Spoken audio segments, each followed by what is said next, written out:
Warga Mergosono, Gang 5, Kota Malang digegerkan dengan penemuan sesosok mayat laki-laki yang tersangkut di tengah aliran Sungai Brantas. Diduga mayat tanpa identitas tersebut terbawa aliran Sungai Brantas. Sesosok mayat berjenis kelamin laki-laki ditemukan warga tersangkut di tengah aliran Sungai Brantas, Kelurahan Mergosono, Gang 5, Kecamatan Kedung Kandang, Kota Malang. Mengetahui adanya sesosok mayat, warga kemudian melaporkan kepada petugas Babin Kamtibmas dan Babinsa setempat. Pihak kepolisian Polsek Kedung Kandang dan Polresta Malang Kota kemudian mendatangi lokasi untuk melakukan olah TKP. Dari hasil tidak ditemukan adanya tanda kekerasan pada tubuh korban. Kapolsek Kedung Kandang Kompol Yusuf Suryadi saat ditemui di lokasi menerangkan bahwa saat dilakukan pemeriksaan pada tubuh jenazah, petugas tidak menemukan adanya tanda-tanda bekas kekerasan. Diduga mayat tersebut adalah warga yang terpeleset dan jatuh ke sungai. Sementara usai melakukan olah TKP, polisi dibantu petugas BPBD mengevakuasi mayat laki-laki ini ke kamar mayat Rumah Sakit Saiful Anwar Malang. Petugas kepolisian juga menghimbau kepada warga yang merasa kehilangan anggota keluarga untuk segera menghubungi petugas kepolisian. Berawal dari pelaporan masyarakat yang langsung lapor ke Babin Kamtibmas saya dan Babinsa, menindaklanjutin bahwa warga menemukan seseorang sedang nyangkut di Sungai Brantas, tepatnya di wilayah, kalau saya ini berada dengan teman-teman ini di wilayah Jalan Bumi Ayu, Jalan Junggul.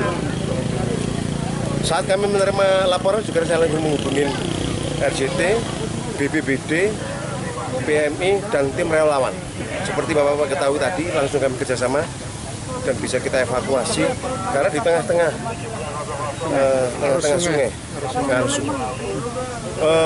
Untuk identitas sementara masih nihil.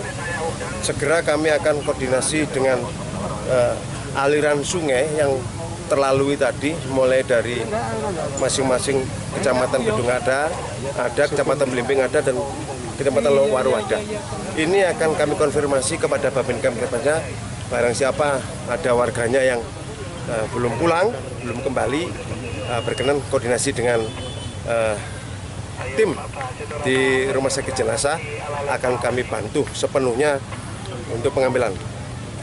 Kalau kami lihat bersama teman-teman tadi, alhamdulillah tidak ada bekas-bekas kekerasan pada tubuh korban. Insya Allah tidak ada bukti-bukti kekerasan. Kemungkinan beliau seperti biasa hidup di pinggir sungai ini, mungkin kebiasaan terpleset hingga jatuh. Kalau jatuh di sungai sudah nggak sadar, kalau jatuh di daratan kan bisa masih ada nafas atau ini. Kalau dari sungai panik hingga terbawa arus, kemudian dari warga yang di atas sungai ini. 55 lebih lah. Simon Alfredo melaporkan. Seorang pemuda terekam kamera pengawas atau CCTV saat melakukan aksi pencurian kotak amal di Musola Miftahul Huda, Jalan Raya Cemoro Kandang, Kota Malang. Pelaku menggasak isi 2 kotak amal yang disimpan di dalam musola tersebut. Inilah rekaman kamera pengawas atau CCTV milik Musola Miftahul Huda yang berhasil merekam aksi seorang pemuda yang mencuri isi 2 kotak amal milik musola. Sebelum melakukan aksinya, pelaku yang masuk ke dalam musola melalui pintu depan terlebih dahulu memantau situasi. Setelah memastikan kondisi sepi, pelaku langsung mengambil kotak amal berukuran besar yang disimpan di bagian soft laki-laki. Pelaku kemudian mencongkel menggunakan obeng dan mengambil isinya. Pelaku melanjutkan aksinya dengan mengambil isi kotak amal berukuran kecil yang disimpan di soft perempuan. Aksi pencurian di Kota Malang ini baru diketahui takmir musola setelah menemukan 2 kotak amal tersebut pecah dan isinya sudah raib. Takmir musola Miftahul Huda mengaku pelaku diperkirakan melakukan aksinya pada pukul 10.30 waktu Indonesia Barat. Kejadian pencurian kotak amal di musola Miftahul Huda Cemoro Kandang merupakan yang ke-5 kalinya. Sebelumnya, pada Maret lalu pelaku berhasil mengambil isi 2 kotak amal yang diperkirakan isinya Rp1.500.000. Meski sering kemalingan kotak amal, namun takmir musola Miftahul Huda tetap tidak mengunci pintu musola. Ini dilakukan atas kesepakatan warga agar musola terbuka bagi siapa saja yang ingin melaksanakan ibadah sholat di musola tersebut. Itu sudah beberapa kali, Mas. sudah kemungkinan 5 kali, dan ini jaraknya sangat dekat-dekat. Ini 1 bulan ini sudah 2 kali. Jadi saya mau ngasih efek jerah sama yang ngambil. Ketahuannya kemarin kita kan baru pasang CCTV. Kita lihat di monitor itu yang terlewatkan nggak ketahuan. Kita lihat lagi, memang betul ada orang yang mengambil, yaitu dia, Mas. Itu cara ngambilnya ngambil dicongkel atau dirusak kotak amalnya? Itu dicongkel dari bawah yang besar, yang kecil dari atas dicongkel. Yang buat masukin uang itu dicongkel, itu kan kaca, dicongkel gini pecah, sama ada pelipitnya itu dicongkeli sama bank. Ada berapa kotak amal, Pak? 2. Habis semua itu? Ya, yang kecil di perempuan, yang besar di laki-laki. Pak, emang musola ini nggak pernah dikunci, Pak ya?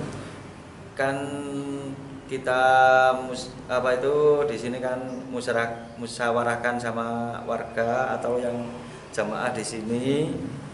Kalau wakaf katanya itu malik ono sing leboni, wakaf punyane orang semua. Itu. Jadi ya kalau siang nggak pernah dikunci, kalau malam dikunci.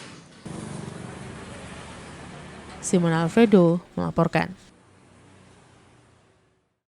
Memasuki minggu pertama Ramadan, harga kebutuhan pokok di Pasar Karangploso terus mengalami kenaikan. Kenaikan berbagai jenis barang ini sudah berlangsung sejak sebelum puasa. Diperkirakan harga barang akan kembali naik mendekati datangnya Idul Fitri. Memasuki minggu pertama puasa, harga kebutuhan di Pasar Karangploso terus mengalami kenaikan. Kenaikan berbagai jenis barang ini sudah berlangsung sejak sebelum puasa. Diperkirakan harga barang akan kembali naik mendekati datangnya Idul Fitri. Sementara itu untuk jumlah pembeli relatif normal dan tidak ada peningkatan pembeli yang signifikan, cenderung stagnan, bahkan ada penjual yang mengungkapkan pembeli lebih sepi dibandingkan hari biasa. Harga telur ayam saat ini masih naik turun di kisaran Rp24.000 per kilogramnya. Telur puyuh naik dari Rp28 menjadi Rp30.000 per kilogram, dan beberapa harga bumbu mengalami kenaikan serta stok minyak goreng masih terlihat banyak. Menurut salah seorang pedagang di Pasar Karangploso menjelaskan, harga kebutuhan 1 minggu puasa sebagian besar harga sudah mengalami kenaikan, dan biasanya mendekati Lebaran harga bisa terus naik. Di lokasi terlihat kondisi pasar relatif ramai walaupun sudah menjelang siang, dan diperkirakan pembeli akan mengalami peningkatan dan mencapai puncak pada 2 atau 1 hari menjelang Idul Fitri. Berarti apa nih harga-harganya? Ya, naik semua. Ya? Kacang-kacang semua naik. Bumbu ya? Biasanya 23, sekarang 25. Apalagi Bu? Kayak tepung gimana tepung? Tepung, terigu ya naik. Berarti hampir semua Bu ya? Iya. Ibu stok minyak lumayan banyak ini? Iya, baru datang tapi ya mahal. Mahal. Nggak ada yang subsidi. Tapi pembelinya gimana pembeli saat ini? Ya masih nyantai. Berarti belum ada kenaikan Bu ya? Masih kayak hari-hari biasa aja Bu ya? Kapan ramainya kira-kira Bu? Ramai betul ya? Ya paling kan sekarang itu banyak yang ikut arisan, nanti Ya. keluar semua. Jadi ya agak macet ini. Oh jadi berkurang ya? Oh arisan-arisan hari raya itu? Sembako itu loh. Oh banyak. gitu Bu ya? Iya. Oh berarti pengaruhnya lumayan Bu ya? Iya. Tapi kalau mendekati kira-kira hari 1 hari 2 hari sebelum Lebaran Ya, biasanya kalau naik iya. kenaikan berapa persen Bu biasanya kalau sudah dekat gitu Bu? Terus pokoknya sekitar ya itu loh. Seumpama 626, 27, 28 gitu. Kacang Itu. aja sekarang ada yang 30. Kacang? Ya, iya. Asalnya berapa? Asalnya 25. Rata-rata 2.000 ya. Iwan Hikmawan melaporkan. Terima kasih pemirsa, Anda masih siap bersama kami dalam Info 7 Malang Raya. Memasuki hari ke-6 puasa, pengunjung yang datang ke Pasar Karangploso, Kabupaten Malang mengalami peningkatan. Area luar dan dalam pasar ramai aktivitas dan juga kendaraan parkir. Diperkirakan, pasar akan semakin ramai mulai pertengahan puasa sampai menjelang Idul Fitri. Beginilah yang terlihat di Pasar Karangploso, Kabupaten Malang memasuki hari ke-6 puasa. Pengunjung Pasar Karangploso mulai ada peningkatan dibandingkan pada awal puasa. Area dalam terlihat pengunjung yang memenuhi area pasar untuk keperluan membeli kebutuhan harian. Sejak subuh aktivitas pedagang dan pembeli sudah ramai sejak pagi sampai dengan menjelang pukul 3 sore. Dan diperkirakan dalam beberapa hari ke depan, pasar bisa semakin ramai oleh pengunjung yang akan berbelanja mempersiapkan kebutuhan menyambut berbuka puasa. Seperti yang terlihat di pedagang sayur dan bumbu juga ramai pembeli. Ikan, ayam, dan bahkan daging juga terlihat ramai pembeli, walaupun pada umumnya harga sudah mengalami kenaikan. Menurut salah seorang juru parkir di Pasar Karangploso menjelaskan, kenaikan jumlah pengunjung masih belum signifikan walaupun lebih ramai dibandingkan hari biasa. Dan biasanya pada 1 atau 2 hari awal puasa, pengunjung akan mengalami peningkatan yang signifikan seperti pada awal puasa tahun lalu. Di lokasi area pasar juga terlihat ramainya aktivitas. Walaupun sudah memasuki siang hari, dalam pasar terlihat banyak warga yang berbelanja untuk kebutuhan berbuka puasa atau persiapan kebutuhan menyambut datangnya Idul Fitri, baik makanan, jajanan, minuman, dan lainnya. Ada peningkatan, Pak. Mulai sekarang nih, Pak. Berapa persen ya? Ya nambah 20% lah. 20%. Iya. Kalau hari-hari biasa berapa kira-kira rata-rata jumlah kendaraan yang parkirin depan ini? Depan kurang lebih 400. Kalau sekarang? Ya nambah 200-an. Tapi ramainya kan mulai pagi sampai... Iya, mulai pagi jam 5. Oh, jam 5 sampai? Jam 3. Jam 3 sore ya? Iya. Kira-kira ke depan gimana, seperti apa ini ke depan? Ya, nambah lagi, Pak. Nambah. Kurang lebih ya 5% lah. 50%. Oh, puncaknya kapan puncaknya ini? Puncaknya ya Lebaran kurang 1 hari itu. Itu sudah pasti padat ya? Iya. Dari pagi sampai jam berapa itu kalau dekat Lebaran? Dari Kalau mendekati Lebaran kan biasanya bukanya juga lebih ini ya? Iya. Mulai jam 5 sampai jam 5 sore. 5 sore, tapi tetap juga dijaga sampai jam 5 sore ya? 5 sore, Pak. Ngikutin berarti ngikutin ramainya pasar? Iya, Pak. Oke. Iwan Dikmawan melaporkan. Masih belum memasuki masa panen raya dan stok jeruk siap panen masih terbatas membuat harga jeruk masih belum ada peningkatan kembali di tingkat petani. Stok jeruk siap panen akan melimpah pada bulan Juli atau Agustus dan harga bisa kembali naik ketika terjadi peningkatan permintaan. Beginilah aktivitas petani jeruk di kawasan sentra penghasil jeruk Gading Kulon Dau, Kabupaten Malang. Masih belum memasuki masa panen raya dan stok jeruk di tingkat petani masih belum banyak, tetapi harga jual masih belum ada kenaikan dan justru mengalami penurunan. Saat ini untuk jeruk jenis Java mengalami penurunan harga dan berada di kisaran 6-7 ribuan per kilogram, sementara untuk jenis Siam maupun Keprok relatif stabil. Masih terbatasnya jeruk siap panen tidak serta-merta membuat harga jeruk kembali naik, karena banyak juga pilihan buah-buahan di pasaran dan permintaan pasar belum ada kenaikan yang berarti. Menurut salah seorang petani menjelaskan, kondisi cuaca bisa mengakibatkan biaya operasional dan pengeluaran akan semakin bertambah, khususnya ketika cuaca tidak bersahabat sehingga penyemprotan menjadi lebih sering dilakukan. Di lokasi terlihat sebagian jeruk masih berwarna hijau dan membutuhkan beberapa bulan ke depan untuk siap dipanen. Dan harga akan naik ketika permintaan mengalami peningkatan yang signifikan dan stok jeruk akan mulai banyak pada beberapa bulan ke depan. Berapa harga jeruk sekarang, Pak? Sekarang ya 7.000, 6.000 gitu. Itu yang jenis apa nih, Pak? Yapa. Kemarin kan sempat 10.000 kalau salah, Pak ya? Ya sebagian ya ada yang 10.000 kan ya. Sekarang turun berarti, Pak ya? Iya, turun. Pak, kenapa turunnya, Pak? Tidak tahu karena Apa permintaan kurang? tidak tahu, petani kan manut saja. Sebenarnya kan pasokan apa yang siap panen kan sudah jarang sekarang, Pak. Iya, jarang. Jarang, Pak ya. Jarang. Ramainya lagi kapan, Pak ini? Sekarang kira-kira bulan 6, bulan 7 itu. Gimana ya kalau petani kan manut pasar saja. Iya, iya. Tidak bisa Ya, membuat ya, ya. Pak, biasanya kalau biasanya harga agak tinggi kapan, Pak, biasanya, Pak? Biasanya itu bulan 12 begitu, tapi kemarin itu tidak bisa dipastikan. Bulan 12 tetap aja harganya. Bulan 12 ya harganya ya murah. Iwan Dikmawan melaporkan. Terima kasih pemirsa, masih siap bersama kami dalam Info 7 Malang Raya. Wali Kota dan Wakil Wali Kota Malang kembali mengunjungi Masjid Fathahillah, Sawojajar untuk melaksanakan sholat tarawih dan dialog bersama dalam program Safari Ramadan Pemkot Malang. Dalam kunjungan tersebut, Wali Kota mengajak jamaah Masjid Fathahillah agar di momen Ramadan ini meningkatkan keimanan dan ketakwaan kepada Allah Subhanahu wa Ta'ala. Safari Ramadan 1443 Hijriah dari Pemkot Malang di hari ketiga berlangsung di Masjid Fathahillah, Jalan Simpang Ranugrati, Sawojajar, Kota Malang.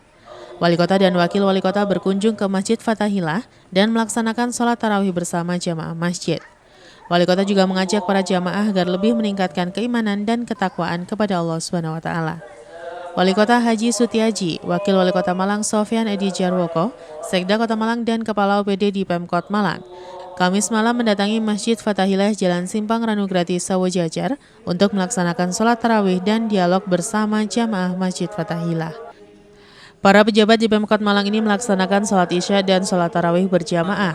Usai melaksanakan sholat isya dan tarawih, kemudian dilaksanakan santunan kepada anak yatim. Namun sebelum santunan, takmir Masjid Fathahillah Ustadz Mukarram Alwi dalam sambutannya mengucapkan terima kasih kepada Wali Kota dan Wakil Wali Kota yang mengunjungi masjid tersebut. Takmir masjid berharap dengan kunjungan ini, nantinya komunikasi dapat terbangun dengan baik. Sementara Wali Kota, Wakil Wali Kota, dan Sekda Kota Malang memberikan santunan kepada anak yatim, serta pemberian bantuan operasional kepada Masjid Fathahillah yang diterima oleh Ketua Takmir. Wali Kota Malang dalam ceramahnya mengajak para jamaah dan umumnya umat muslim agar di momen bulan Ramadan ini dapat meningkatkan keimanan dan ketakwaan kepada Allah Subhanahu wa Ta'ala. Wali Kota juga meminta jamaah agar saling mengingatkan untuk menguatkan nilai-nilai agama. Sementara selain ceramah agama, Wali Kota juga menggelar dialog dengan masyarakat yang membahas permasalahan di lingkungan warga, serta terkait pembangunan di Kota Malang ke depan. Ini kan peningkatan keimanan dan ketakwaan kita. Ya. Bagi orang-orang yang beragama yang mendalami tentang nilai-nilai agama dalam kehidupan kita sehari-hari. Saling mengingatkan sambil dengan jaring inspirasi masyarakat. Tadi kan ada sambung rasa, terima kasih, dan ada keluar. Ini yang kita perlu kita tindakan bersama-sama. Oke, jadi tugasnya itu keliling itu kan dalam rangka untuk menguatkan nilai-nilai agama, bukan hanya literatif, tapi diimplementasikan dalam kehidupan kita sehari-hari. Terlebih di bulan Ramadan. Nilai-nilai kemanusiaan untuk dikembangkan dan dipandangkan. Simon Alfredo melaporkan.